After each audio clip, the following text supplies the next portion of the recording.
I traveled across 16 different cities in a little over a year and a half, and I worked full time. Now, it wasn't always like this though. I actually tried traveling and working for 3 months initially, and I traveled across 7 different cities, but my work was terrible. I actually almost went broke. But now I'm able to travel and work full time, and I average about a city a month, which I think is pretty good. But there were 4 things that totally changed the game for me, and I wanted to share those so that you can travel and work to your heart's desire as well. Okay, so let me give you some context on my story. About 2 years ago, I founded the development agency that I'm still working on today, focused on software development, which is something I've been doing for a long time. And I was 17 at the time when I founded it and still in high school. Within a few months of starting it, when I graduated high school, I decided to set off and try and work and travel at the same time. I did about 7 cities in those first 3 months, but it was a complete disaster. I didn't get any of the important work done. And a few months after that, I led the company to really struggle, essentially. Now, I made a lot of mistakes, but I learned a lot of stuff. And I wanted to keep trying to travel and work. And so eventually I found certain things that helped me do that more effectively. And these 4 things were totally game changing for me. And so I wanted to share them in a video because I know a lot of people want to do a similar kind of thing where they work and travel. And so maybe these things will help you as much as they did me and make the kind of lifestyle that I want to lead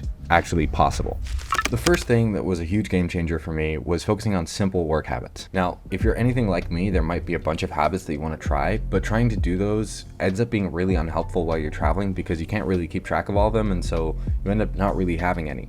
Not having any habits is also a disaster because you have no structure around your work, and work just doesn't get done as effectively. I know this because there was a stretch for about 2 to 3 weeks where I was bouncing around from Paris to New York to Barcelona, and I didn't have any kind of work habits and I didn't get anything done. It was a complete disaster. And so I have come to focus on just 1 to 2 habits that are like cornerstone habits that genuinely change everything, and you get the most value out of them, but they're simple and you can keep them wherever you go. So for me, those 2 things are 1, picking 1 to 3 priorities to work on the next day. So I do this at night the day before. And 2, working at libraries and sometimes cafes. I've picked those 2 because I find picking 1 or 2 tasks a whole lot easier than trying to pick a whole library of tasks. Because if I pick too many, I end up not getting the important ones done, or just kind of losing myself switching tasks. So if I just pick 1 to 3 things, it becomes a lot more powerful. And then the second one, working at libraries, is because I naturally struggle to focus as a person.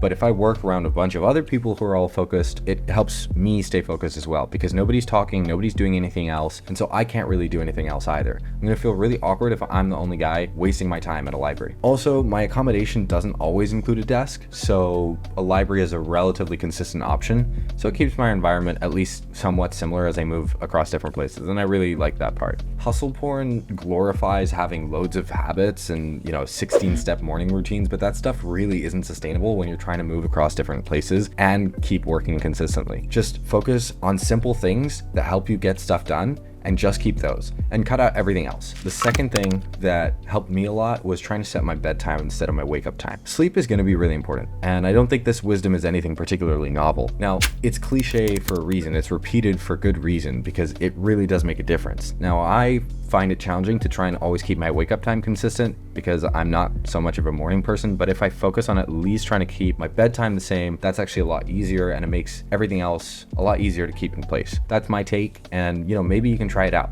Because if you just let yourself wake up whenever but you sleep always at the same time, chances are you'll probably get a pretty good sleep routine. Number 3, try and simplify your daily routine as much as possible.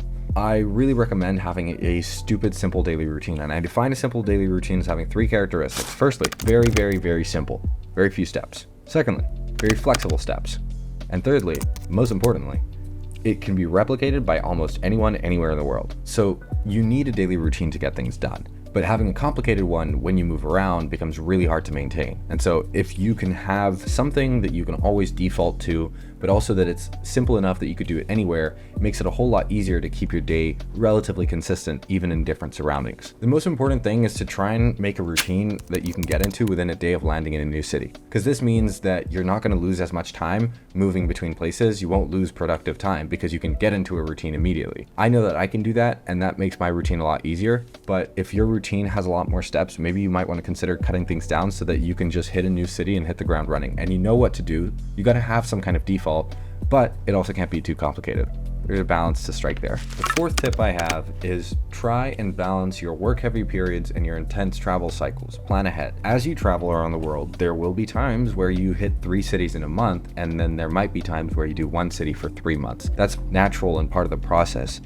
There will be times where you work super hard for a long period of time, and then there will be times where you're basically not working at all. I spent 2 weeks in Mongolia. I was traveling the Gobi Desert. I wasn't getting any work done because I was busy riding horses and camels. So it didn't really give me much of an opportunity to do that. But it's important that you acknowledge that you will have these cycles and you cannot always necessarily maintain the same levels of work. But if you plan ahead, you can make things average out really consistently. So wrapping those up, those 4 things made the biggest difference for me over the last 1.5 years, traveling a whole bunch and working a whole lot more. So just as a quick recap, that was focusing on 1 to 2 simple work habits, trying to set my bedtime, not my wake up time. Number 3, making a really simple daily routine. And number 4, planning deep work cycles. If you want to know how I traveled as much as I did with a relatively tight budget, do subscribe because I do plan to make some content around that. Let me know if those tips help you. I hope they help you as much as they did me.